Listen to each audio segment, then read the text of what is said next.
नमस्कार. सुरुवातीला मी माझी ओळख करून देतो. माझं नाव डॉक्टर P.G. ओड. मी पुण्याच्या फर्ग्युसन कॉलेजमध्ये रसायनशास्त्र विभागात प्राध्यापक म्हणून कार्यरत होतो. 4 वर्षापूर्वी विभाग प्रमुख म्हणून मी तिथून सेवानिवृत्त झालो आणि आता MKCL बरोबर मी काम करतोय. आज आपण रसायनशास्त्र या विषयातील केमिकल बॉन्डिंग या विषयाची थोडी ओळख करून घेणार. पदार्थ कशाचा बनलेला आहे हे आपल्याला माहिती आहे. प्रत्येक पदार्थ हा शेवटी ॲटम्सचा बनलेला आहे. आता हे ॲटम्स कशाचे बनलेले आहेत त्याची आपल्याला थोडीफार माहिती आहे. काही गोष्टी आपण ऐकलेल्या आहेत. We know that an atom consists of protons, neutrons and electrons. These are the basic 3 subatomic particles. Subatomic म्हणजे ॲटमच्या आत असलेली पार्टिकल्स. पण ही एवढीच पार्टिकल्स आहेत का ॲटम मध्ये? नाही, आणखी सुद्धा काही पार्टिकल्स आहेत, पण त्याच्याविषयी आपण फारसं काही बोलत नाही. कुठली आहेत ही particles? There are many other particles other than proton, neutron and electron in the atom. These particles are photons, positrons, fermions, leptons, bosons, quarks, etc. म्हणजे खूप पार्टिकल्स आहेत. मग आपण याचा उल्लेख कधीच का करत नाही? आपण कायम जे बोलतो ते प्रोटॉन्स, इलेक्ट्रॉन्स, न्यूट्रॉन्स बद्दलच बोलतो. त्याचं कारण असं आहे, ही जी इतर पार्टिकल्स सांगितली याचा आपल्याला कधी त्रासच होत नाही. मास वाईज बिचारी अतिशय कमी मासची आहेत आणि त्यांच्यावरती चार्ज पण नाही. म्हणजेच थोडक्यात त्यांची न्यूसन्स व्हॅल्यू काही नाही. मास आणि चार्ज या 2 गोष्टी जर असतील तरच त्याचा आपण कॉग्निझन्स घेतो, त्याची आपण दखल घेतो. आता प्रोटॉन्स, न्यूट्रॉन्स आणि इलेक्ट्रॉन्स हे ॲटम मध्ये नक्की कुठे आहेत त्याची थोडीशी तोंड ओळख आपण करून घेऊया. या 3 पार्टिकल्स मधली प्रोटॉन्स आणि न्यूट्रॉन्स हे न्यूक्लियसच्या आत असतात. त्यांना न्यूक्लियॉन्स असं सुद्धा म्हणतात. म्हणजे प्रोटॉन्स आणि न्यूट्रॉन्स एकत्र करून together they are called nucleons. Electrons कुठे असतात? तर ते न्यूक्लियसच्या भोवती फिरत असतात. Electrons are revolving around the nucleus in a certain definite path. या पाथला ऑर्बिट असं म्हणतात. The distribution of an electron in an isolated atom, we are familiar with the word. काय म्हणतात या डिस्ट्रीब्युशनला, या अरेंजमेंटला काय म्हणतात? बरोबर, इलेक्ट्रॉन कॉन्फिगरेशन. अगदी सुरुवातीला या इलेक्ट्रॉन डिस्ट्रीब्युशन बद्दल आणि इलेक्ट्रॉनच्या मोशन बद्दल एक उपमा दिली गेली होती. सूर्याच्या भोवती पृथ्वी जशी फिरते त्याची उपमा याला दिलेली होती. Earth revolves round the sun in an orbit. Similarly electrons also revolve around the nucleus in an orbit or shell. पण नंतर काय झालं, जसजसं सायन्सची डेव्हलपमेंट होत गेली तसतसे आणखीन काही नवीन गोष्टी उघडकीला आल्या आणि त्याच्यात एक स्पेक्ट्रल अनालिसिस हा भाग अंतर्भूत झाला. आणि या स्पेक्ट्रल अनालिसिसमुळे लोकांना असं वाटायला लागलं की या ऑर्बिट शब्दाच्या ऐवजी आपण एक नवीन शब्द वापरात आणला पाहिजे आणि त्याला नाव दिलं energy level. So orbit was called here after the energy level. आणि या एनर्जी लेवल्स मध्ये निरनिराळे इलेक्ट्रॉन्स असतात. मग कुठल्या एनर्जी लेवल मध्ये किती इलेक्ट्रॉन्स असतात कसं कळणार आपल्याला? हे त्याच्यासाठी काही नियम आहे का? त्याच्यासाठी काही पद्धत आहे का? तर त्याचं उत्तर आहे, अशी एक पद्धत आहे, त्याचा एक नियम आहे. तो असं सांगता येईल, the maximum number of electrons in an orbit or energy level that is given by a formula 2n square, where is an integer and that is the number of the energy level. एका दुसरं उदाहरण घेऊन बघूया म्हणजे ही गोष्ट स्पष्ट होईल. आपण समजा पहिली एनर्जी लेवल घेतली म्हणजे पहिलं ऑर्बिट घेतलं तर याच्यात किती इलेक्ट्रॉन्स राहू शकतील? त्याचं उत्तर आहे 2. कसा आला हे 2 आकडा? 2n². n इथे 1 आहे, ऑर्बिटचा नंबर किंवा एनर्जी लेवलचा नंबर 1 आहे, त्याचा स्क्वेअर किती? 1. 2 into 1 that is 2. आता आपण सेकंड एनर्जी लेवल घेऊया, दुसरी एनर्जी लेवल म्हणजे ऑर्बिट किंवा शेल. त्याच्यात किती इलेक्ट्रॉन्स राहू शकतील? बरोबर आहे 8. कसं काढलं? 2n². इथे n किती आहे? 2. शेलचा किंवा ऑर्बिटचा नंबर किंवा एनर्जी लेवलचा नंबर 2 आहे. 2चा स्क्वेअर 4 गुणिले 2 म्हणजे 4 दुणे 8. सेकंड ऑर्बिटमध्ये किंवा शेलमध्ये किंवा एनर्जी लेवलमध्ये 8 इलेक्ट्रॉन्स राहू शकतील. मग हाच हिशोब आता पुढे करता येईल. तिसऱ्या एनर्जी लेवलमध्ये किती इलेक्ट्रॉन्स राहू शकतील जास्तीत जास्त? 3चा स्क्वेअर गुणिले 2 म्हणजे 3 त्रिक 9 आणि 2 गुणिले 2 18. तसंच चौथी जर तुम्ही लेवल घेतली तर त्याच्यात किती राहू शकतील? तुम्ही हिशोब करा. बरोबर, त्याच्यात 32 राहू शकतील. याप्रमाणे प्रत्येक एनर्जी लेवलमध्ये किंवा ऑर्बिटमध्ये जास्तीत जास्त किती इलेक्ट्रॉन्स राहू शकतात याचा आपल्याला हिशोब मांडता येतो. त्याच्या बाबतीत काहीतरी नियम आहे आणि या नियमानुसार ही ऑर्बिट्स किंवा एनर्जी लेवल्स ही भरली जातात. आता या ज्या एनर्जी लेवल सांगितल्या, पहिली, दुसरी, तिसरी वगैरे, यांच्यात ना विभागणी झालेली. प्रत्येक एनर्जी लेवलमध्ये काही सब एनर्जी लेवल्स अशा आहेत आणि यांना नावं पण दिलेली आहेत. या सब एनर्जी लेवल्सना नावं दिली आहेत, ती अक्षरांप्रमाणे दिली आहेत. S, P, D आणि F. कुठून आणली हो ही अक्षर? अचानक एकदम S, P, D, F कुठून आली ही अक्षर? अगदी सुरुवातीला यावरती जे एक्सपेरिमेंट्स केले गेले त्याच्यात त्या स्पेक्ट्रल अनालिसिसमध्ये काही सायंटिस्टनी काही लाईन्सना अशी नावं दिली होती. शार्प, प्रिन्सिपल, डिफ्युज्ड, फंडामेंटल आणि त्या शब्दांच्या आद्याक्षरावरून या सब एनर्जी लेवल्सला नावं दिली गेली. शार्प म्हणून S, प्रिन्सिपल म्हणून P, डिफ्युज्ड म्हणून D आणि फंडामेंटल म्हणून F. अशी ही सब एनर्जी लेवल्सला नावं आलेली आहेत. S, P, D आणि F. The number of sub energy levels in a given energy level depends upon the number of energy level itself. म्हणजे प्रत्येक मुख्य एनर्जी लेवलमध्ये किती सब एनर्जी लेवल्स असतील याचा काही हिशोब आहे का? याच्या बाबतीत काही नियम आहे का? तर आहे, त्याच्या बाबतीत सुद्धा नियम आहे. उदाहरणार्थ पहिल्या मुख्य एनर्जी लेवलमध्ये एक सब एनर्जी लेवल असते. दुसऱ्या मेन एनर्जी लेवलमध्ये 2 सब एनर्जी लेवल्स असतात. हे हळूहळू तुमच्या लक्षात येईल की जो मेन एनर्जी लेवलचा नंबर आहे तेवढ्याच सब एनर्जी लेवल्स असतात. म्हणजे थर्ड मेन एनर्जी लेवल जर घेतली तर त्याच्यात 3 सब एनर्जी लेवल्स असतील आणि चौथ्यामध्ये 4 सब एनर्जी लेवल्स असतील. याच्याप्रमाणे मेन एनर्जी लेवलचा जो नंबर असेल तेवढ्याच सब एनर्जी लेवल्स त्या मेन लेवलमध्ये असतील. असा हा हिशोब. आता या सब एनर्जी लेवल्सना पण नावं दिली गेलेली आणि ती मगा सांगितलेल्या अद्याक्षरांप्रमाणे ओळखली जातात. S, P, D आणि F. मगा जे सांगितलं तेच थोडंसं दुसऱ्या भाषेत पुन्हा एकदा सांगतो. पहिल्या मेन एनर्जी लेवलमध्ये किती सब एनर्जी लेवल्स असतील?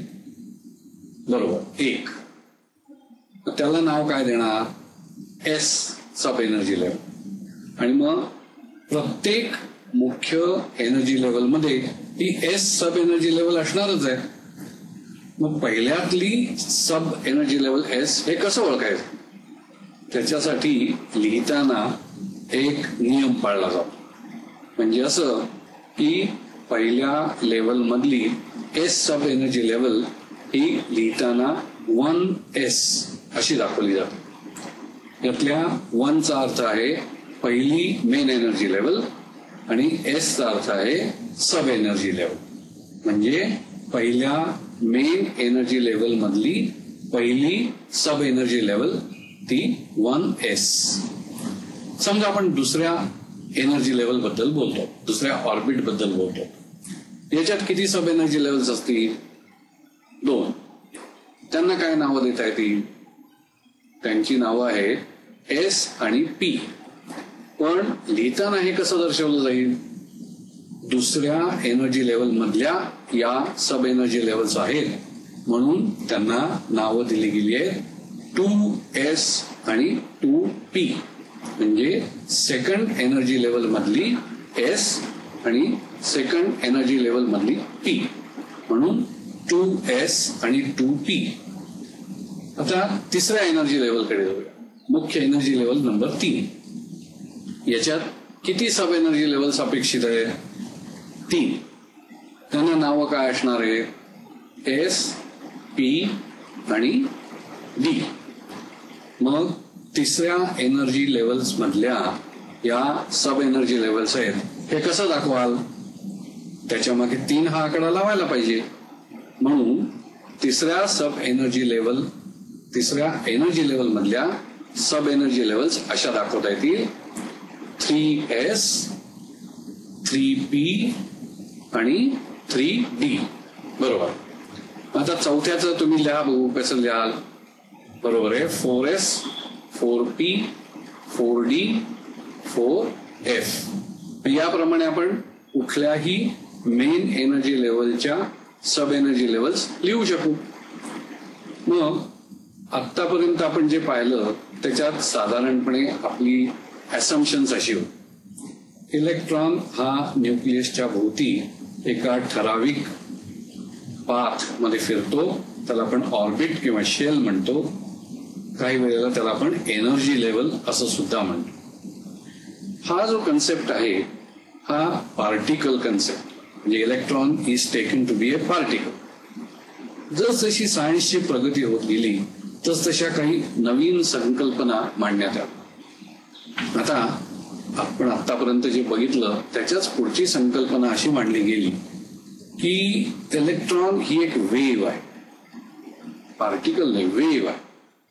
आणि ऍटमचं पिक्चर डिस्क्राईब करताना या वेव्हचा उपयोग केला गेला.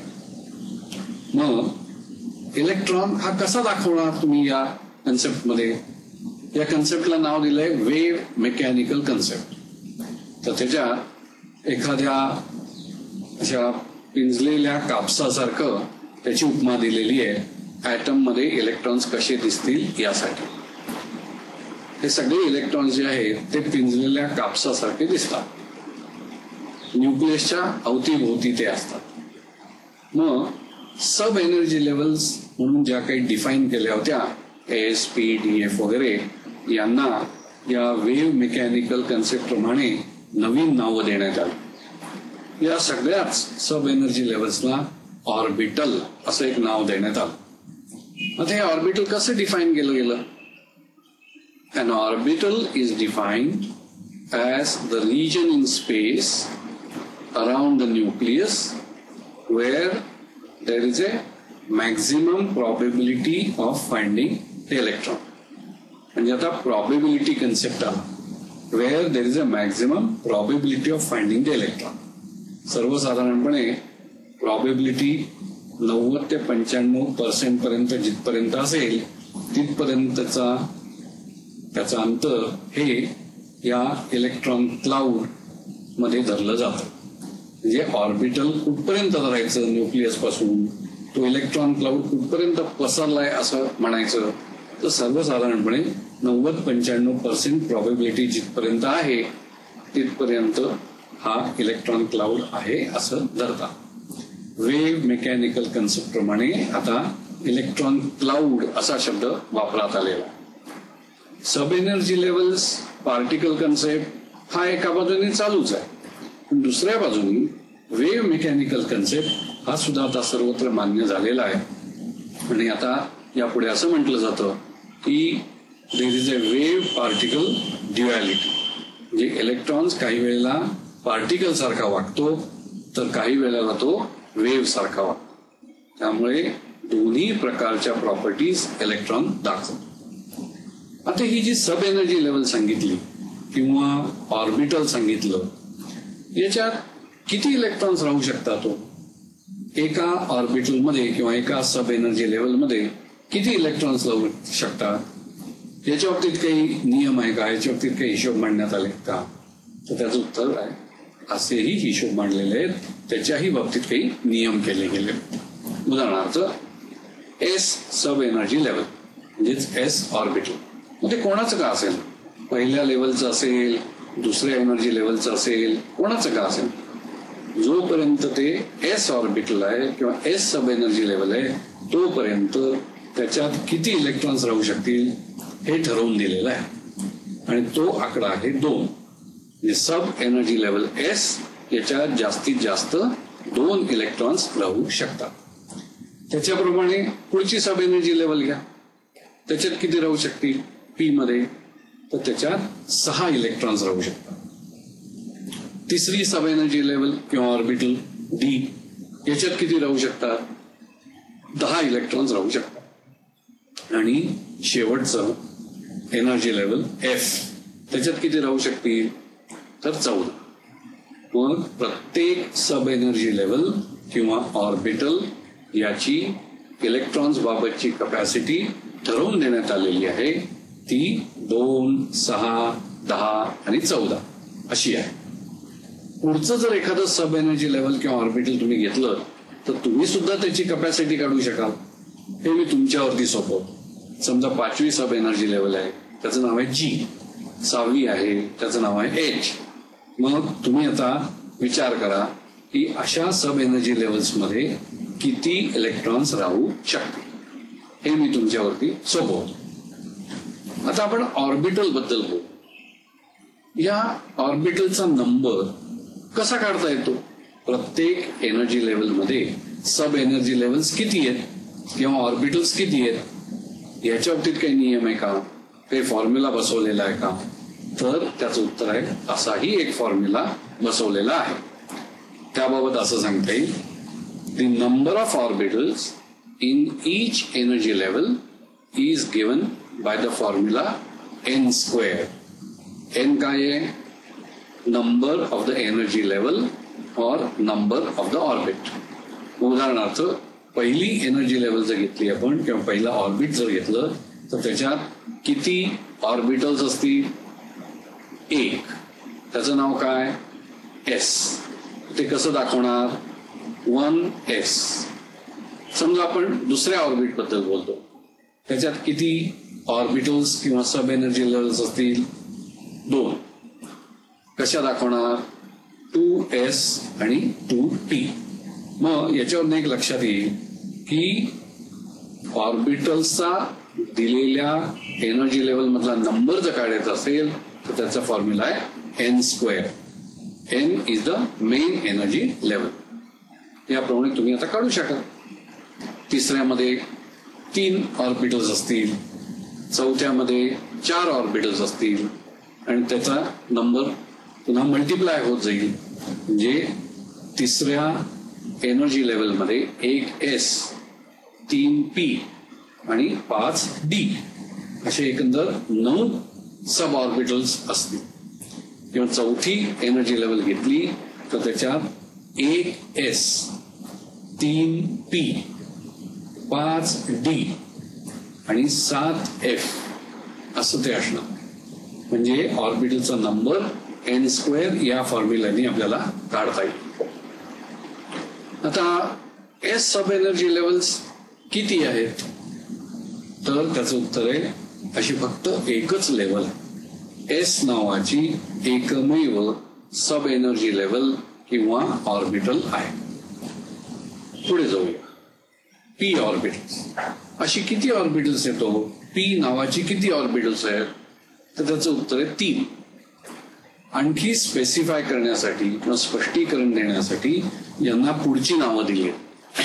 पी ऑर्बिटल्स 3 आहेत नंबरनी, त्यांना नावं दिली आहेत PX, PY आणि PZ. म्हणजे याचा जो आकार आहे पी ऑर्बिटलचा त्याला डम्बेल शेप आकार असं म्हणतात. तर तो एक्स ऍक्सिस, वाय ऍक्सिस आणि झेड ऍक्सिस यांच्याकडे पसरलेला, म्हणून त्या ऍक्सिस प्रमाणे या पी ऑर्बिटल्सना नाव दिलेलं. त्याला म्हणतात इंग्लिशमध्ये orientation in space along x, along Y and along Z axis. म्हणून त्यांची नावं झाली PX, PY अँड PZ. अशी किती ऑर्बिटल झाली, 3 झाली. आता P orbitals are 3 in number, D orbitals are 5 in number.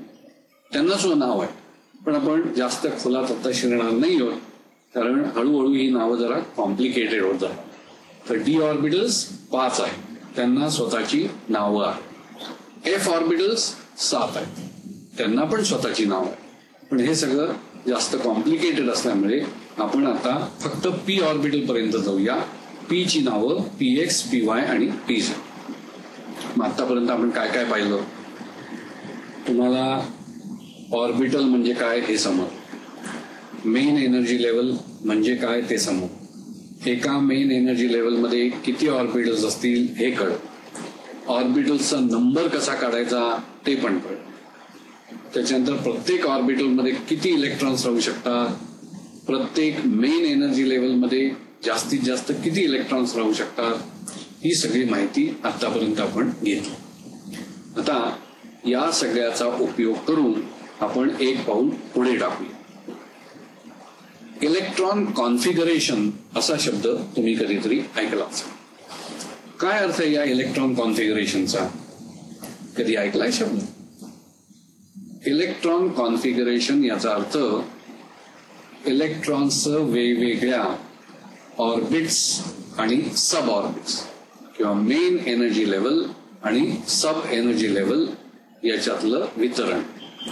That means arrangement of electrons in various shells and sub shells or sub energy levels.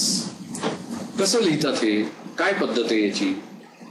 तर तुम्हाला मेन शेल्स मधलं distribution of electrons माहिती आहे. एक उदाहरण घेऊन सांग. समजा आपण सोडियम या मूलद्रव्याबद्दल बोलतो. सोडियमचा ऍटम कसा दाखवला जातो, तर त्याच्या सिम्बॉलच्या खाली डाव्या बाजूला 11 असा नंबर लिहिलेला असतो. काय हा 11? हा ऍटॉमिक नंबर. म्हणजे काय?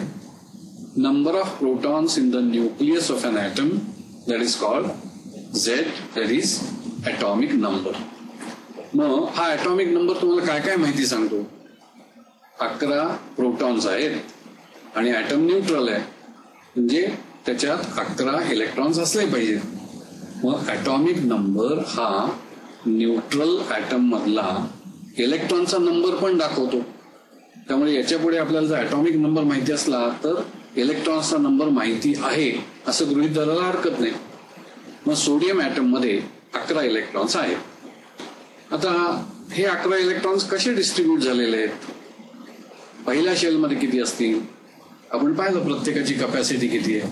पहिल्यात 2 इलेक्ट्रॉन्स, दुसऱ्याची कपॅसिटी किती, second orbit can accommodate 8 electrons, तिसऱ्याची कपॅसिटी किती, 18 इलेक्ट्रॉन. पण आपल्याकडे एवढे इलेक्ट्रॉन्स आहेत का?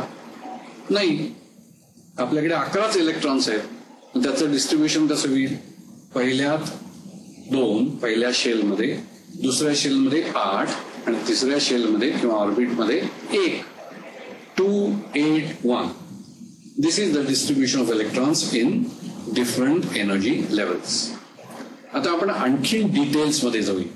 म्हणजे हे इलेक्ट्रॉन्स सब एनर्जी लेवल्स मध्ये किंवा ऑर्बिटल्स मध्ये कसे डिस्ट्रीब्यूट झालेले आहेत याची माहिती घेऊया.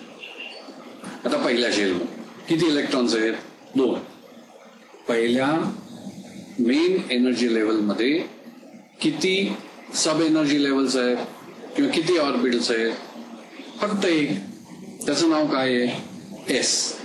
ती एनर्जी लेवल कशी लिहितो आपण? 1s. त्याच्यात किती इलेक्ट्रॉन जास्तीत जास्त घालू शकतो आपण? त्याची कपॅसिटी आहे 2 इलेक्ट्रॉन.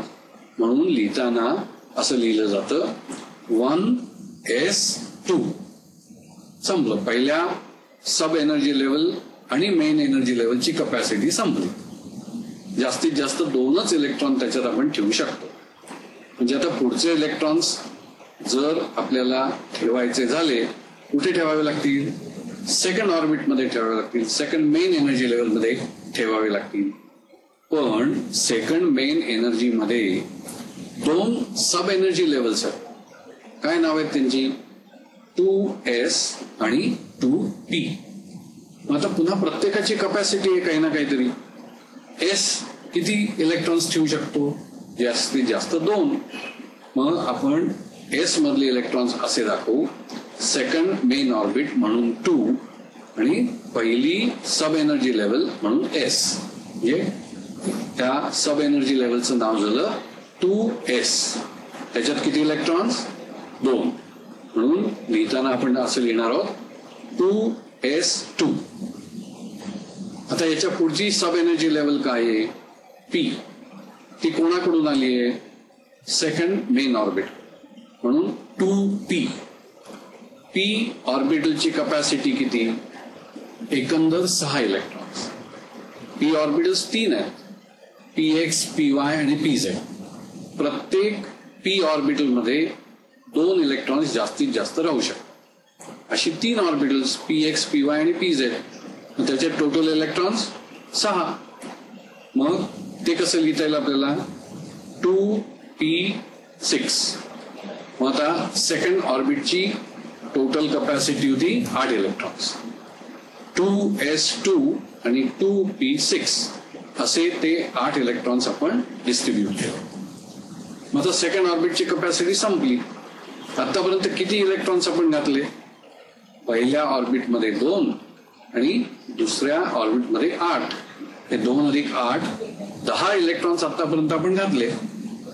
आता याच्या पुढे जर इलेक्ट्रॉन घालायचा झाला तर आपल्याला तिसरा ऑर्बिट उघडलं पाहिजे, तिसरी मेन एनर्जी लेवल उघडली पाहिजे. मग ती आपण उघडूया. त्याच्यात किती सब एनर्जी लेवल्स आहेत? 3. काय नाव आहेत त्यांची? 3s, 3p आणि 3d. पहिली एनर्जी लेवल कुठली यातली? 3s. त्याची कपॅसिटी किती? जास्तीत जास्त 2 इलेक्ट्रॉन. पण आता आपल्याकडे एकच इलेक्ट्रॉन घालायचा राहिलाय, म्हणून तो आपण पहिल्या सब एनर्जी लेवल मध्ये घालूया, म्हणजे 3s मध्ये घालूया. मग ते कसं लिहिता येईल? 3s1 झालं. तो इलेक्ट्रॉन घालून झाला. आता आपल्याकडे इलेक्ट्रॉन संपले. टोटल इलेक्ट्रॉन्स सोडियमकडे किती होते? 11. त्याचं डिस्ट्रीब्युशन कसं होतं? 281. म्हणजे पहिल्या ऑर्बिटमध्ये 2, दुसऱ्या ऑर्बिटमध्ये 8 आणि तिसऱ्या ऑर्बिटमध्ये 1. त्याचं डिटेल इलेक्ट्रॉन डिस्ट्रीब्युशन कसं झालं? आपण लिहिलंय ते आता 1s2, 2s2, 2p6, 3s1. मग हे जे आता सगळं आपण लिहिलं, या सगळ्याला नाव आहे electronic configuration of the atom. मग आपण आता जे लिहिलं ते इतर ॲटम्स साठी सुद्धा लिहिता येण्यासारखं आहे. सोडियम साठी काय आलं ते? 1s2, 2s2, 2p6, 3s1. आता आणखी एखादा ॲटम आपण घेऊया आणि त्याच्या साह्याने पुन्हा एक स्पष्टीकरण देऊ. आता थोडंसं मी फास्ट जाणार आहे, कारण पहिल्या वेळेला मी भरपूर एक्सप्लेनेशन दिलेलं आहे. समजा मी क्लोरीन ॲटम घेतो. किती इलेक्ट्रॉन्स येतो त्याच्यात? त्याच्यासाठी आधी काय माहिती पाहिजे? क्लोरीनचा ॲटॉमिक नंबर किती येतो? 17. 17 ॲटॉमिक नंबर म्हणजे 17 प्रोटॉन्स आहेत, म्हणजे 17 इलेक्ट्रॉन्स आहेत. आता हे 17 इलेक्ट्रॉन्स आपल्याला निरनिराळ्या ऑर्बिट्स मध्ये किंवा मेन एनर्जी लेवल्स मध्ये आणि सब एनर्जी लेवल्स मध्ये घालायचे. मग कसं डिस्ट्रीब्युशन होईल त्याचं? पहिल्यांदा ऑर्बिट वाईज डिस्ट्रीब्युशन करूया. पहिल्यामध्ये 2, दुसऱ्यामध्ये 8 आणि तिसऱ्या 7. टोटल 17 आहेत. जास्तीत जास्त किती इलेक्ट्रॉन्स घालू शकतो त्या कपॅसिटी प्रमाणे आपण हे डिस्ट्रीब्युशन केलंय. पहिल्यात 2, दुसऱ्यात 8, तिसऱ्यात 7, 2, 8, 7. मग आता डिटेल डिस्ट्रीब्युशन म्हणजे प्रत्येक सब एनर्जी लेवल मध्ये किती किंवा ऑर्बिटल मध्ये किती इलेक्ट्रॉन्स आपण घालू शकतो.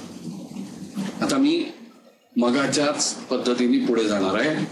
मी चटचट लिहिणार आहे ते बघा तुम्हाला समजतंय का. 1s2 एस ची आणि पहिल्या ऑर्बिटची कपॅसिटी संपली.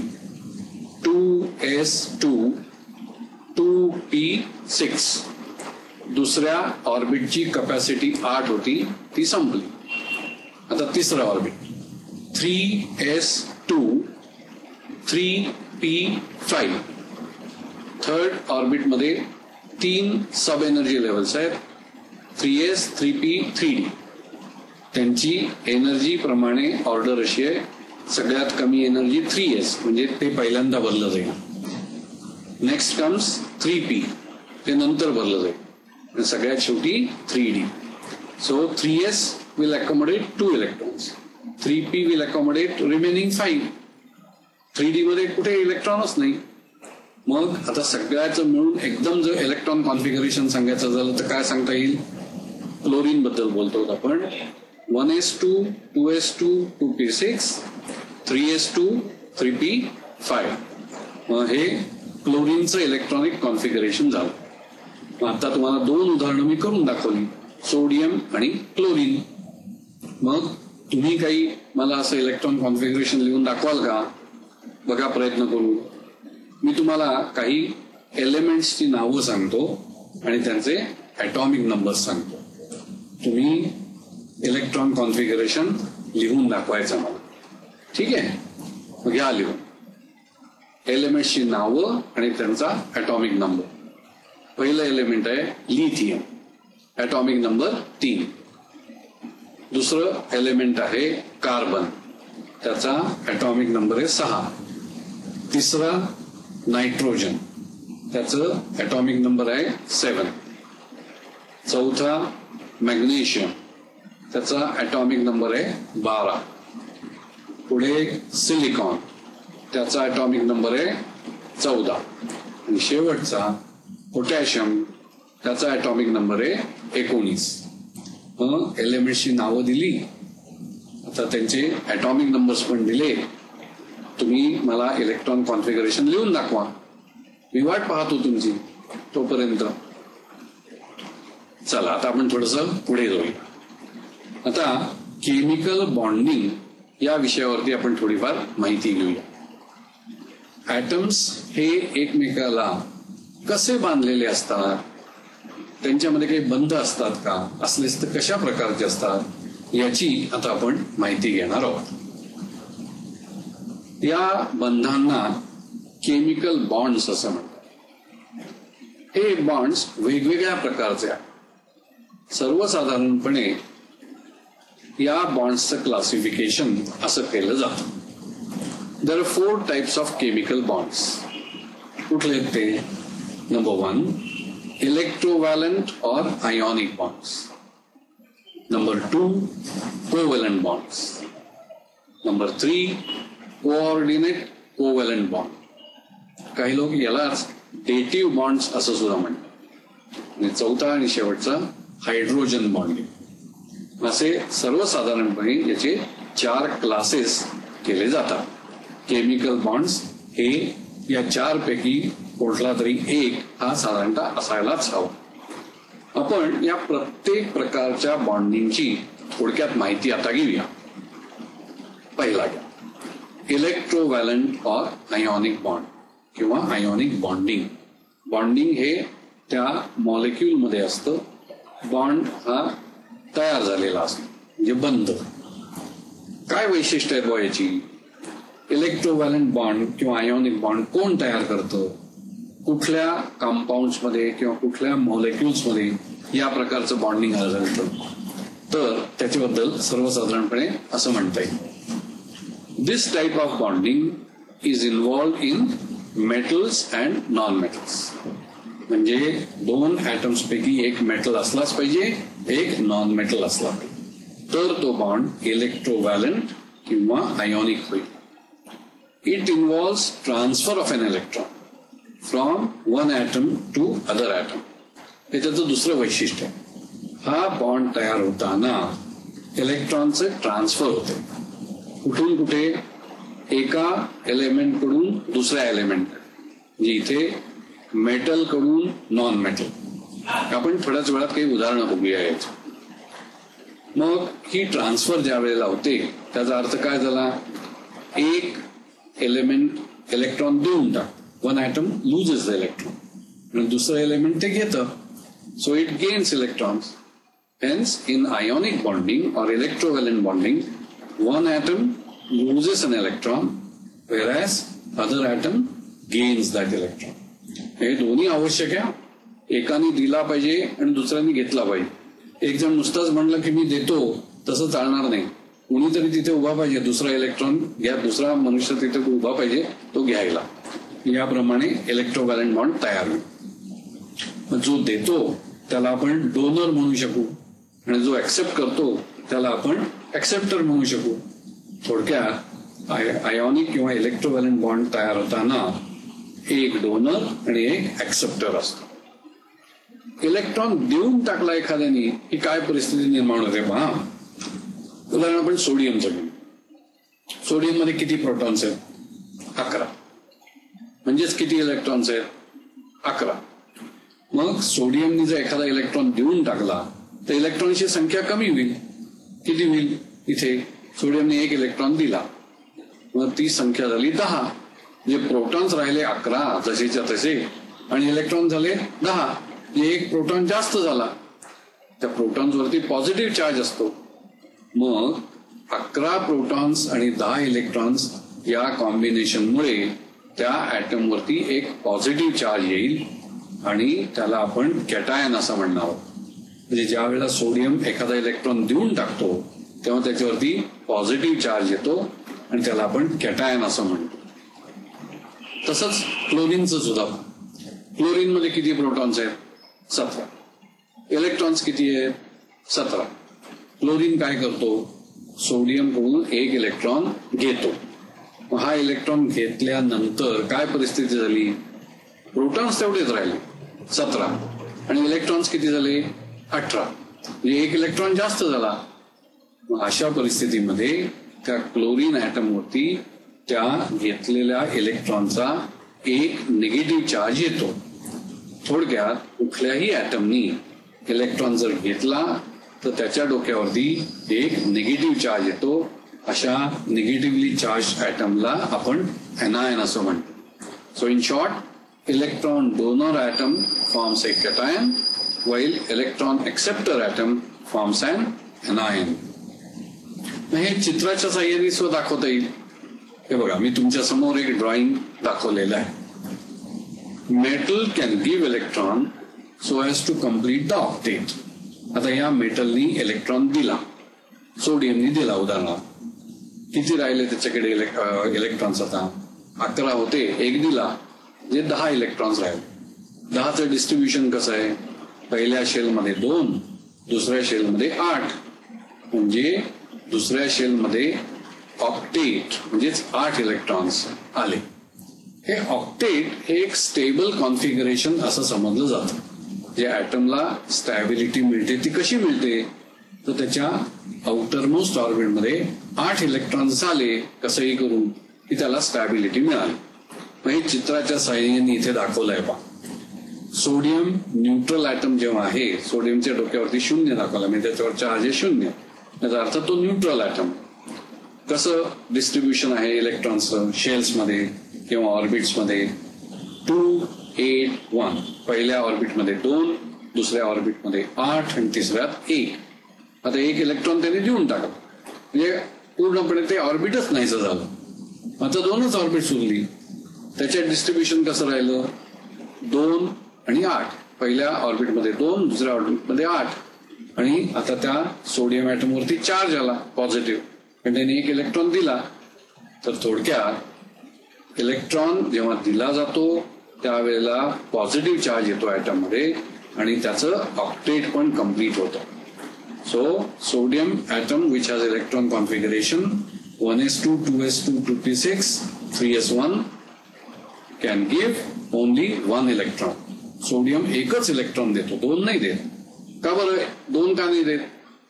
दोन जर दिले तर त्याचा ऑक्टेट डिस्टर्ब होईल ना. एक दिला तर ऑक्टेट कम्प्लीट होणार आहे. म्हणून सोडियम एकच इलेक्ट्रॉन देतो, त्याच्यापेक्षा जास्त नाही, कमी नाही, कारण शेवटी त्याला त्या ऑक्टेट कॉन्फिगरेशन कडे पोहोचायचं. थोडक्यात मेटल्स जेव्हा इलेक्ट्रॉन्स देतात तेव्हा ते एक गोष्ट पाहतात की इलेक्ट्रॉन दिल्यानंतर आपलं ऑक्टेट हे कम्प्लीट झालं पाहिजे, तेवढेच इलेक्ट्रॉन्स ते देतात. दुसरं एक उदाहरण पहा, ॲल्युमिनियम.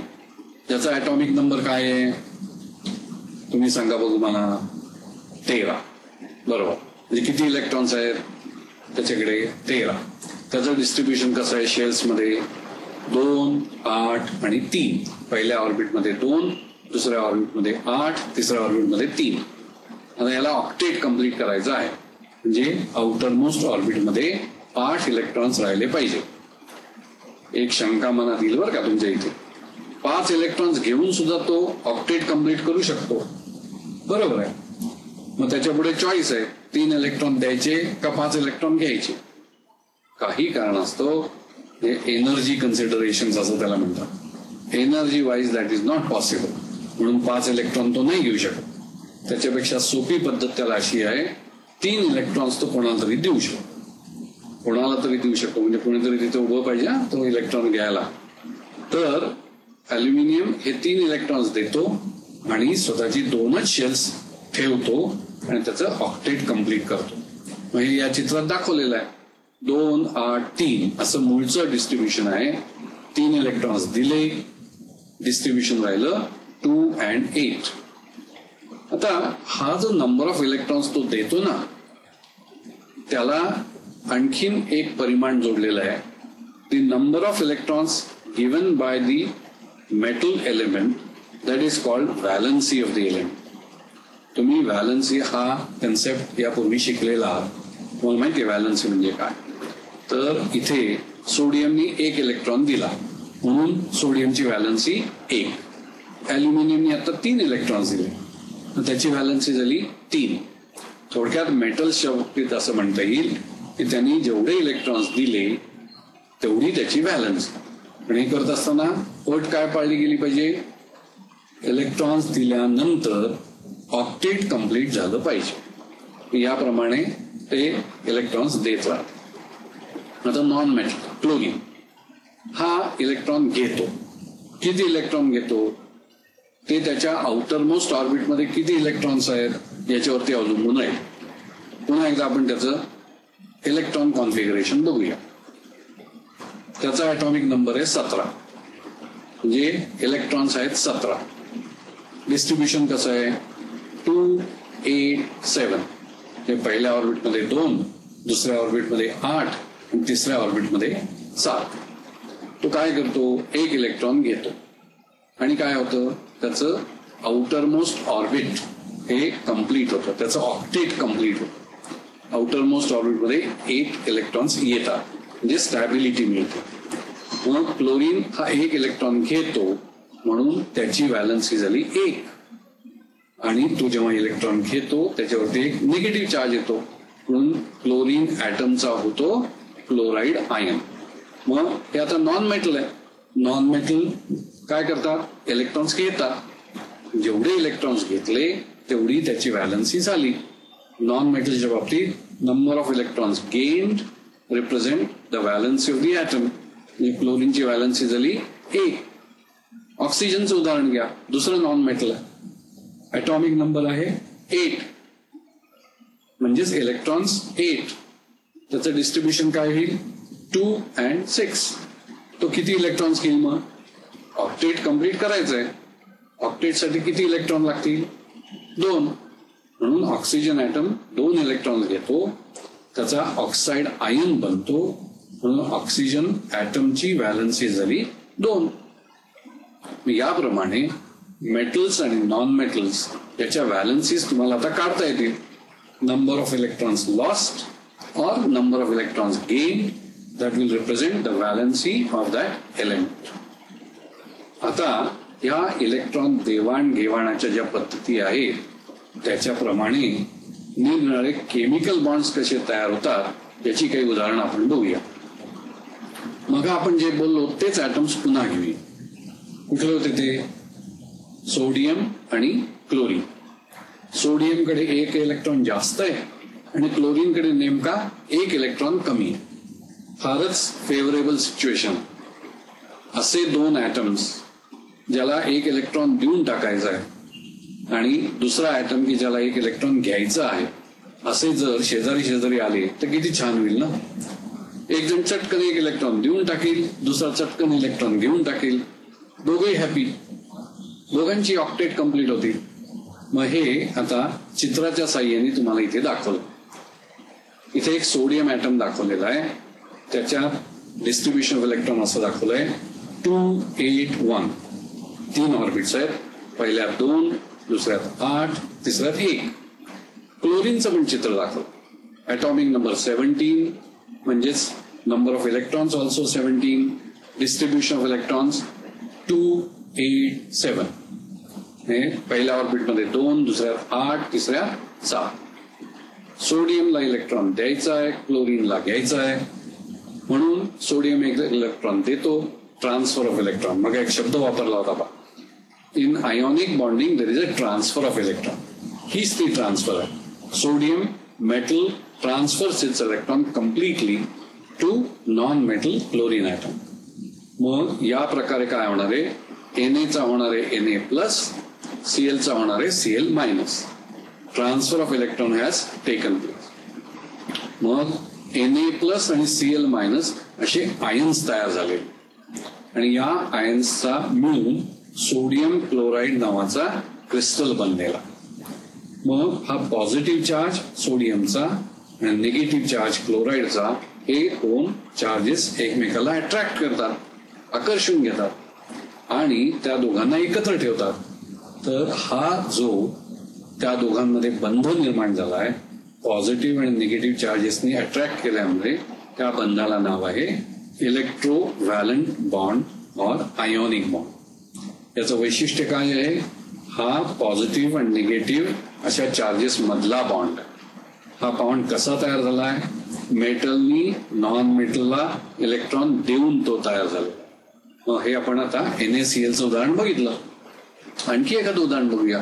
इलेक्ट्रॉन कसा ट्रान्सफर होतो, आयोनिक बॉन्ड कसा तयार होतो. आता तुमच्या समोर एक चित्र ठेवलंय Na2O. आता ज्या गोष्टी आपण आधीच बघितलेल्या आहेत त्या पुन्हा रिपीट करण्यात काही अर्थ नाहीये, म्हणून आपण थोडंसं फास्ट जाऊया. सोडियमचं इलेक्ट्रॉन कॉन्फिगरेशन तुम्हाला माहिती आहे काय आहे? 281. असे 2 सोडियम ॲटम्स इथे दाखवलेत पहा. प्रत्येकाच्या आउटरमोस्ट ऑर्बिटमध्ये एक इलेक्ट्रॉन आहे आणि ऑक्सिजन मध्ये आउटरमोस्ट ऑर्बिटमध्ये 6 इलेक्ट्रॉन्स आहेत. म्हणजे ऑक्सिजनला 2 इलेक्ट्रॉन हवेत आणि प्रत्येक सोडियमला 1 इलेक्ट्रॉन देऊन टाकायचा.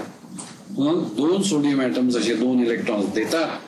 Transfer of electrons takes place.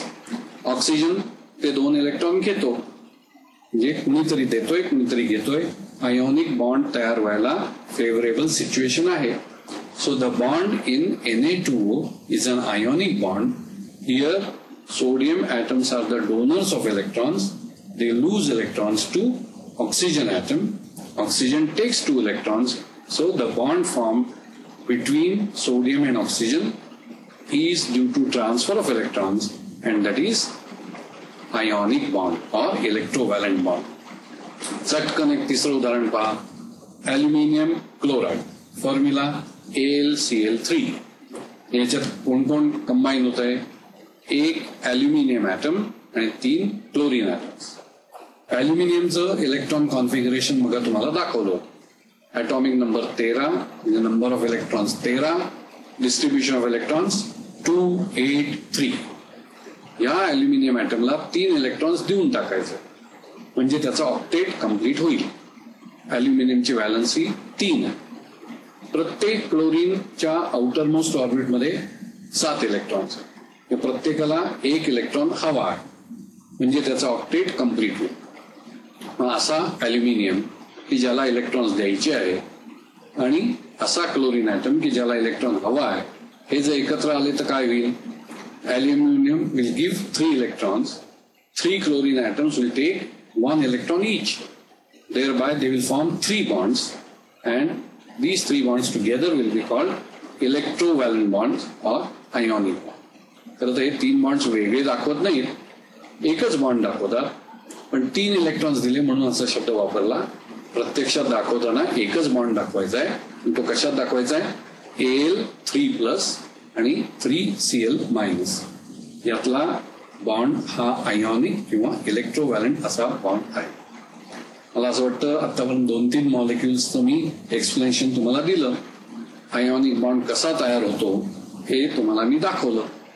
मग हे दाखवत असताना इलेक्ट्रॉन्स आपण डॉट्सच्या साईन दाखवतो किंवा काही वेळा क्रॉस करून दाखवतो. अशा पद्धतीने इलेक्ट्रॉन्स लिहिणं याला लेविस डॉट फॉर्म्युला असं म्हणतात किंवा लेविस डॉट स्ट्रक्चर असं म्हणतात. मग हे मी आता तुम्हाला जी चित्र दाखवली, इलेक्ट्रॉन एकाकडून दुसऱ्याकडे कसा जातो ते डॉट्स किंवा क्रॉसच्या साह्याने तुम्ही मला करून दाखवा. मी तुम्हाला काही मॉलिक्युल्स देतो, त्याच्यात हे डॉट्स आणि crosses around the nucleus of the atom दाखवायचे. म्हणजेच थोडक्यात लेविस डॉट स्ट्रक्चर्स तुम्ही दाखवायचे. मी तुम्हाला काही मॉलिक्युल्स देतो, बघूया तुम्हाला त्याचं डॉट पिक्चर लिहिता येतं का. या लिहून पहिलं मॉलिक्युल आहे MgCl2. यातला बॉन्ड पण दाखवायचा बरं का. दुसरं Al2O3. तिसरं KCl पोटॅशियम क्लोराईड. चौथं वॉटर H2O. पाचवं CCl4 कार्बन टेट्राक्लोराईड. पाचवं PCl3 आणि शेवटचं HOCl. 5-6 मॉलिक्युल्स तुम्हाला दिली आहेत. बघूया लेविस डॉट पिक्चर तुम्हाला लिहिता येतं का, रिप्रेझेंट करून दाखवा मला. मी थांबतो तोपर्यंत थोड्या वेळ. ठीक आहे, चला आता आपण पहिल्या बॉन्डिंग बद्दल बोललो. आता दुसरा प्रकार बघूया बॉन्डिंग मधला. काय नाव आहे त्याचं? Covalent bonding. बरोबर, covalent bonding is the second type of bonding. काय वैशिष्ट्य आहे तो? या प्रकारच्या बॉन्डिंगची काय वैशिष्ट्य आहे? This type of bonding is involved in between 2 non-metals. 2 non-metals मध्ये हा कोव्हॅलंट बॉन्ड तयार होतो. It involves sharing of electrons during formation of a bond. The number of electrons an atom can share depends upon number of electrons in the outermost shell. ही त्याची वैशिष्ट्य. आपण जेव्हा उदाहरण बघू तेव्हा या वैशिष्ट्यांकडे पुन्हा एकदा आपण येऊ. The number of electrons required to complete the octet. This also decides how the covalent bond will be formed. पुन्हा एकदा पहा काय काय वैशिष्ट्य आहे. नॉन मेटल्स मध्ये हा बॉन्ड तयार होतो. या बॉन्डच्या तयारीमध्ये इलेक्ट्रॉन शेअर केले जातात. Number of electrons shared will depend upon what is the number of electrons in the outer most bond. मग ही वैशिष्ट्य आपण तपासून बघूया. 1-2 उदाहरणं कोव्हॅलंट बॉन्डिंगची घेऊया. तुम्हाला कार्बन हे एलिमेंट माहिती आहे, हे नॉन मेटल. काय इलेक्ट्रॉन कॉन्फिगरेशन आहे त्याचं? ॲटॉमिक नंबर आहे 6. 1s2 2s2 2p2. मग 4 इलेक्ट्रॉन्स त्याचे आउटरमोस्ट ऑर्बिटमध्ये म्हणजे सेकंड ऑर्बिटमध्ये आहेत. पण त्याची व्हॅलन्सी झाली 4. मग आता त्याला ऑक्टेट कम्प्लीट करायचं. कसं करणार तो? थोड्याच वेळात बघूया.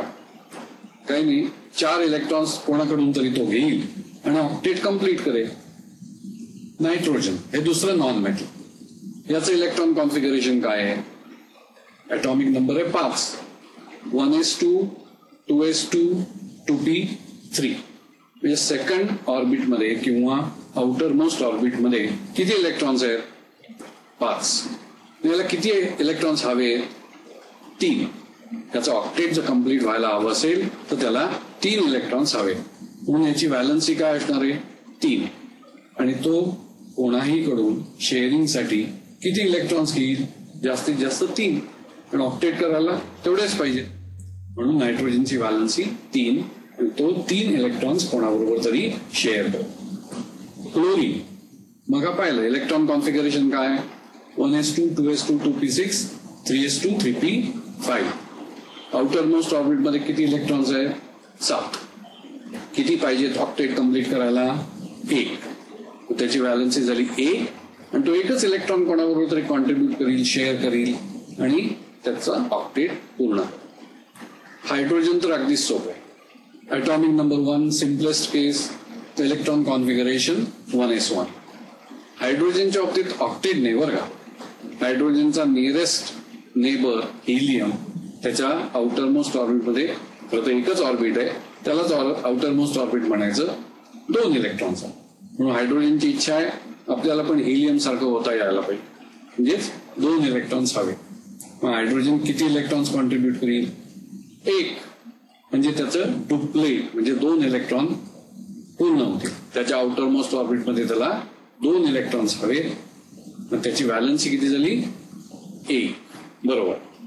आता कार्बन मगा म्हटल्याप्रमाणे 4 इलेक्ट्रॉन्स घेऊन आपलं ऑक्टेट कसं पूर्ण करतो हे या चित्रात दाखवलेलं आहे. मिथेन नावाचं मॉलिक्यूल तुम्ही ऐकलेलं. काय फॉर्म्युला आहे? CH4. इथे दोन्ही नॉन मेटल्स आहेत. मग सांगितलं ना त्याची वैशिष्ट्य काय आहेत, त्यातलं हे वैशिष्ट्य 2 नॉन मेटल्स. कार्बनकडे किती इलेक्ट्रॉन्स आहेत? 4. मग प्रत्येक दिशेला तो 1 इलेक्ट्रॉन कॉन्ट्रीब्युट करतो. हायड्रोजनकडे एकच इलेक्ट्रॉन आहे, प्रत्येक हायड्रोजन 1 इलेक्ट्रॉन कॉन्ट्रीब्युट करतो, आणि कार्बन बरोबर एकंदर 4 इलेक्ट्रॉन पेअर्स ही शेअर केली जातात. ही शेअर केलेली पेअर्स इथे दाखवलेली आहेत. मग कार्बनकडे स्वतःकडे 4 होते, 4 हायड्रोजन्स कडून घेतले, हे टोटल इलेक्ट्रॉन झाले 8. 4 पेअर्स शेअर केलेले आहेत, म्हणून कार्बनचं ऑक्टेट कम्प्लीट झालं. It has become stable. हायड्रोजनच्या बाबतीत काय झालं? स्वतःचा 1 इलेक्ट्रॉन होता, कार्बन कडून आणखी 1 घेतला, म्हणजे डुप्लेट 2 इलेक्ट्रॉन, डुप्लेट कम्प्लीट झालं, म्हणजे पुन्हा स्टॅबिलिटी मिळाली. या पद्धतीने कार्बन आणि हायड्रोजन मध्ये 4 बॉन्ड्स तयार होऊन कोव्हलंट बॉन्ड्स तयार झालेले आहेत. आता दुसरं उदाहरण घ्या, अमोनिया. कशाचा बनलाय? नायट्रोजन आणि हायड्रोजन. नायट्रोजनचा ॲटॉमिक नंबर किती? 5, 7. मग आउटर मोस्ट ऑर्बिट मध्ये किती? 5. आता त्याला किती इलेक्ट्रॉन्स हवे? 3. मग 3 हायड्रोजन्स बरोबर नायट्रोजन 3 इलेक्ट्रॉन्स शेअर करेल आणि ऑक्टेट कम्प्लीट करेल.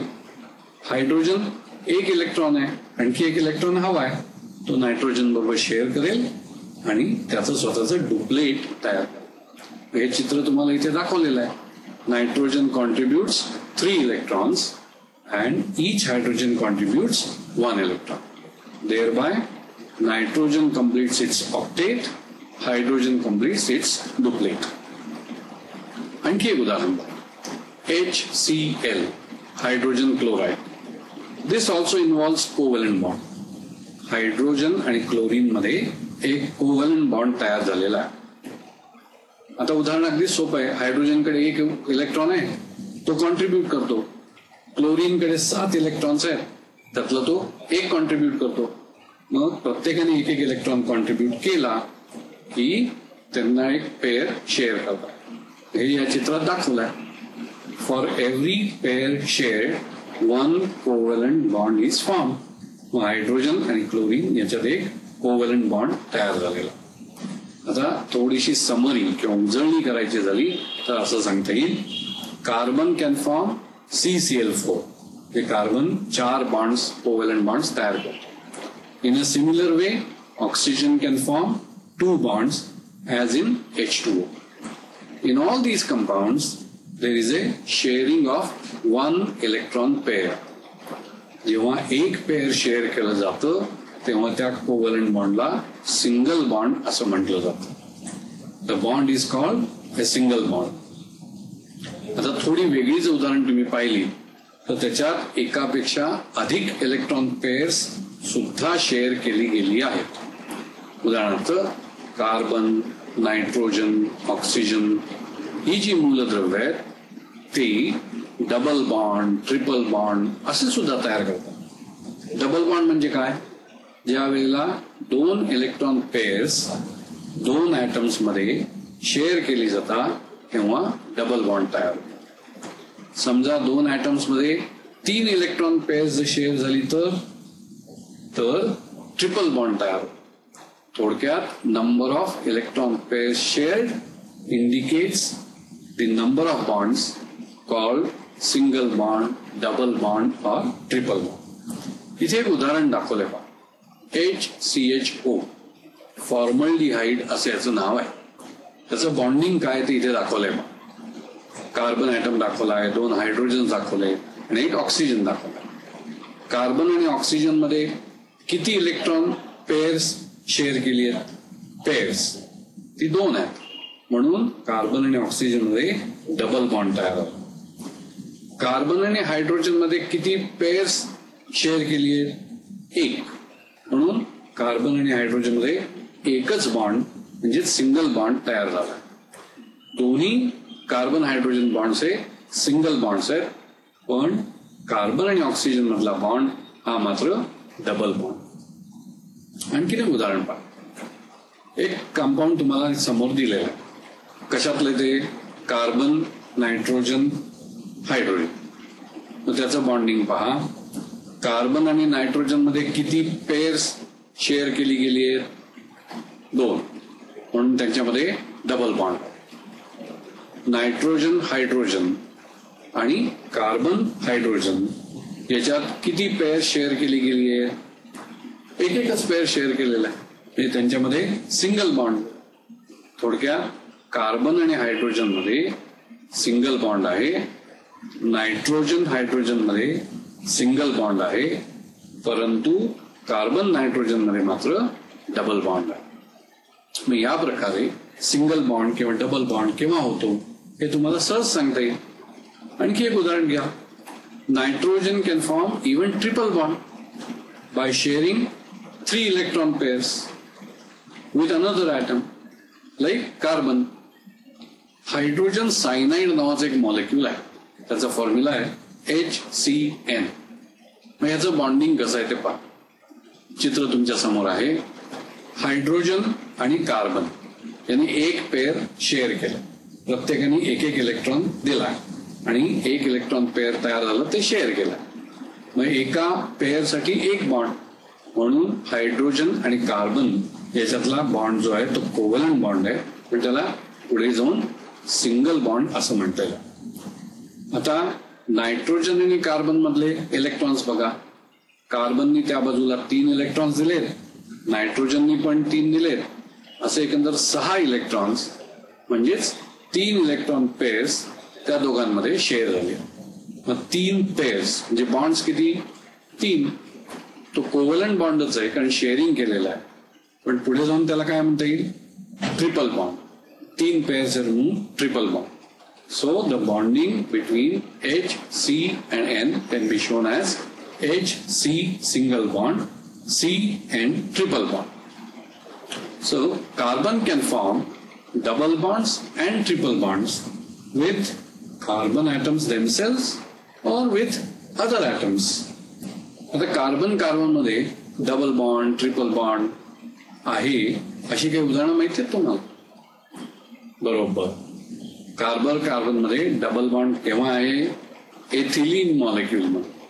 आणि कार्बन ट्रिपल बॉन्ड कोणात आहे?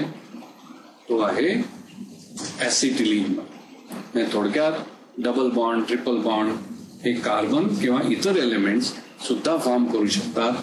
त्याच्यासाठी अट एकच आहे की ऑक्टेट कम्प्लीट झालं पाहिजे आणि तेवढी पेअर्स शेअर केली गेली पाहिजेत, तेवढे इलेक्ट्रॉन्स प्रत्येक ॲटमनी कॉन्ट्रीब्यूट केले पाहिजे. असं जर झालं तर कोव्हलंट बॉन्ड सिंगल, डबल, ट्रिपल असे तयार होऊ शकतात. 2 प्रकारचे बॉन्ड्स आतापर्यंत बघितले, आयोनिक किंवा कोव्हलंट. आता तिसरा बघूया. तिसऱ्याचं नाव आहे कोऑर्डिनेट बॉन्ड किंवा डेटिव्ह बॉन्ड. हा कोव्हलंट बॉन्डचाच एक स्पेशल प्रकार. काय येतो? A special type of covalent bond is called coordinate bond. As long as we say it is a covalent bond, there has to be sharing of electrons. Electrons share हे केलेच गेले पाहिजे. पण साध्या कोव्हलंट बॉन्ड मध्ये कसं शेअरिंग केलं जात होतं? त्याच्यासाठी एक अट होती. प्रत्येक ऍटमनी कमीत कमी 1 आणि जास्तीत जास्त 3 इलेक्ट्रॉन्स कॉन्ट्रीब्यूट केलेच पाहिजे. प्रत्येकाने इलेक्ट्रॉन कॉन्ट्रीब्यूट करायचे. त्याच्यापासून जी इलेक्ट्रॉन पेअर्स तयार होतील ती दोघांनी मिळून शेअर करायची आणि मग तो कोव्हलंट बॉन्ड तयार होणार. ही अट होती, प्रत्येकाने काहीतरी कॉन्ट्रीब्यूट केलंच पाहिजे. आता हा जो स्पेशल टाईप ऑफ कोव्हलंट बॉन्ड आहे, त्याला कोऑर्डिनेट बॉन्ड असं म्हटलंय, त्यात ही अट शेअरिंगची पाळली गेली आहे. पण दुसरी अट पाळली गेलेली आहे. कुठली? Contributing electrons. प्रत्येक जण याच्यात इलेक्ट्रॉन कॉन्ट्रीब्यूट करत नाही. एक ऍटम दोन्ही इलेक्ट्रॉन्स देतो, दुसरा ऍटम एकही इलेक्ट्रॉन कॉन्ट्रीब्यूट करत नाही, आणि तरी सुद्धा दोन्ही ऍटम्स मिळून हे इलेक्ट्रॉन पेअर शेअर करतात. त्याच्यासाठी अट काय आहे? अशा प्रकारचा बॉन्ड जर तयार व्हायला पाहिजे असेल तर अट काय आहे? कुणीतरी एका ऍटमनी दोन्ही इलेक्ट्रॉन्स दिले पाहिजेत आणि दुसऱ्या ऍटमनी एकही इलेक्ट्रॉन द्यायचा नाही, आणि तरी सुद्धा दोघांनी मिळून हे इलेक्ट्रॉन पेअर शेअर केलं पाहिजे. अशा प्रकारे जो बॉन्ड तयार होतो त्याला कोऑर्डिनेट बॉन्ड किंवा डेटिव्ह बॉन्ड असं म्हणतात. हा कोव्हलंट बॉन्डचा एक खास प्रकार किंवा स्पेशल प्रकार आहे.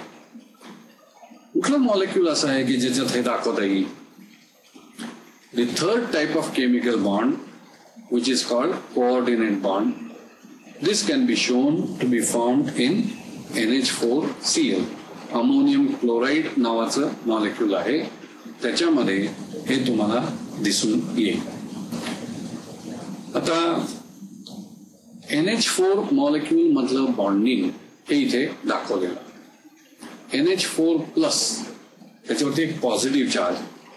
थोडीशी फोड करायची म्हटली तर असं दाखवता येईल NH3 हे एक मॉलिक्यूल आहे आणि ते H+ शी रिॲक्ट झाले. मग NH3 मधलं बॉन्डिंग तुम्ही पाहिलेलं. काय होतं ते बॉन्डिंग? 3 कोव्हलंट बॉन्ड्स त्याच्यात होते. NH3 मध्ये हायड्रोजन एक इलेक्ट्रॉन कॉन्ट्रीब्यूट करत होता आणि नायट्रोजननी एकंदर 3 इलेक्ट्रॉन्स कॉन्ट्रीब्यूट केले. अशा प्रकारे नायट्रोजन आणि हायड्रोजन मध्ये प्रत्येकी एक इलेक्ट्रॉन पेअर शेअर झालेलं होतं आणि 3 कोव्हलंट बॉन्ड्स तयार झाले. आता हे 3 कोव्हलंट बॉन्ड्स तयार झाल्यानंतर जी परिस्थिती आहे त्याच्याकडे नीट पहा बघू. बॉन्ड्स फॉर्म झाल्यानंतर सुद्धा नायट्रोजनकडे स्वतःच म्हणून एक इलेक्ट्रॉन पेअर अजून शिल्लक राहिले. या पेअरला आणखी एक वेगळं नाव दिलेलं आहे, त्याला म्हणतात लोन पेअर ऑफ इलेक्ट्रॉन किंवा अनशेअर्ड पेअर ऑफ इलेक्ट्रॉन. त्या नायट्रोजनकडे ते पेअर आहे, पाहिजे तेव्हा त्याचा वापर तो करू शकतो. आता असा हा NH3 मॉलिक्यूल की ज्याच्याकडे एक इलेक्ट्रॉन पेअर नायट्रोजनकडे अजूनही शिल्लक आहे, असा मॉलिक्यूल जर एखाद्या कमी इलेक्ट्रॉन असणाऱ्या ऍटमच्या सान्निध्यात आला, म्हणजेच इलेक्ट्रॉन डेफिशियंट ऍटमच्या सान्निध्यात आला, तर काय होऊ शकेल? नायट्रोजन सारखा इलेक्ट्रॉन रिच ऍटम हा आपले 2 इलेक्ट्रॉन्स जे आतापर्यंत वापरले गेले नाही ते हायड्रोजन आयनला देऊ शकतो आणि हायड्रोजन आयन तो घेऊ शकतो. असं म्हणून नायट्रोजन आणि हायड्रोजन आयन याच्यात ते पेअर शेअर होऊ शकतो आणि पुन्हा कोव्हलंट बॉन्ड तयार होऊ शकतो. पण हा कोव्हलंट बॉन्ड वेगळ्या प्रकारे फॉर्म झालेला असल्यामुळे याला एक वेगळं चिन्ह दिलंय. Another sign is used to show the coordinate bond or the dative bond, and this sign is an arrow. The arrow points from donor and it goes to the acceptor. Arrow वरून तुम्हाला कळणार आहे electron pair कुणी दिलंय, electron pair कुणी घेतलंय. मग NH4Cl मध्ये कशा प्रकारचे बॉन्ड्स आहेत? 3 NH कोव्हलंट बॉन्ड्स. तुम्हाला पाहिजे असे म्हणू शकता pure covalent bonds. 1 NH coordinate covalent bond आणि NH4+ आणि Cl- यातला बॉन्ड कसा आहे? आयोनिक बॉन्ड आहे. कारण NH4 मध्ये प्लस साईन आहे, Cl मध्ये मायनस साईन आहे. हा पॉझिटिव्ह आणि निगेटिव्ह चार्ज एकमेकाला अट्रॅक्ट करतो आणि त्यांच्यापासून तयार होणारा बॉन्ड हा आयोनिक बॉन्ड आहे. मग नीट विचार करा आणि जरा बारकाईने पहा, या NH4Cl मध्ये किती प्रकारचे बॉन्ड्स आहेत? 3 प्रकारचे बॉन्ड्स आहेत. 3 NH pure covalent bonds, 1 NH coordinate covalent bond आणि 1 बॉन्ड NH4 आणि Cl मधला आयोनिक बॉन्ड. म्हणजे 3 कोव्हलंट बॉन्ड, 1 कोऑर्डिनेट कोव्हलंट बॉन्ड आणि 1 आयोनिक बॉन्ड. अशा प्रकारे हे NH4Cl मॉलिक्यूल बनलेलं आहे. आता आपण शेवटच्या प्रकाराकडे येऊया. त्याला हायड्रोजन बॉन्डिंग असं म्हणतात. हा बॉन्डिंग मधला 4था प्रकार. खरं तर खूप मॉलिक्युल्स हा प्रकार दाखवत नाही. It is restricted to only few molecules. And one of the limitations here, one of the requirements here is that the molecule must contain hydrogen. जर हायड्रोजन असेल त्या मॉलिक्यूलमध्ये तरच हा बॉन्ड दाखवला जाईल किंवा तयार होईल. This is a weak force of electrostatic attraction between hydrogen and other electronegative element like oxygen, nitrogen, fluorine. सर्वसाधारणपणे या 3 नॉन मेटल्स बरोबर हायड्रोजन बॉन्ड दाखवला जातो. फ्लोरीन, ऑक्सिजन आणि नायट्रोजन. या बॉन्डिंग मध्ये काय होतं? हायड्रोजन वरती छोटासा पॉझिटिव्ह चार्ज येतो. नॉन मेटल वरती म्हणजे फ्लोरीन किंवा ऑक्सिजन वरती छोटासा निगेटिव्ह चार्ज येतो. म्हणजे हा बॉन्ड पोलर बनतो. का बनतो पोलर?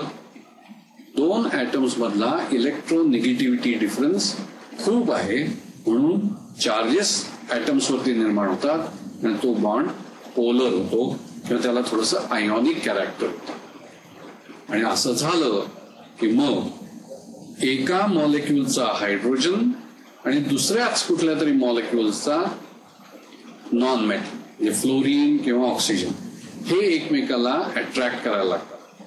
म्हणजे मूळचा त्यांचा एक कोव्हलंट बॉन्ड असतोच, H आणि F मधला covalent bond. In addition to that जेव्हा 2 HF मॉलिक्यूल जवळ येतील तेव्हा एका HF मॉलिक्यूलचा हायड्रोजन आणि दुसऱ्या HF मॉलिक्यूलचा फ्लोरीन असे एकमेकाला अट्रॅक्ट करायला लागतात आणि त्यांच्यातल्या बॉन्डला म्हणतात हायड्रोजन बॉन्ड. मग हा कोणाकोणामध्ये तयार होतो?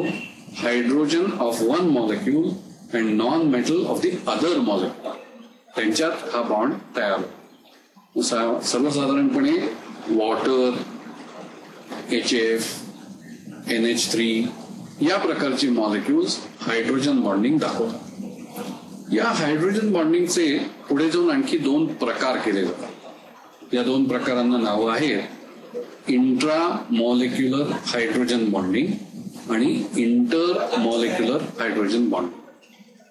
Intra molecular means within the molecule and intermolecular means between the molecules. इथे एक उदाहरण तुम्हाला मी दाखवतो.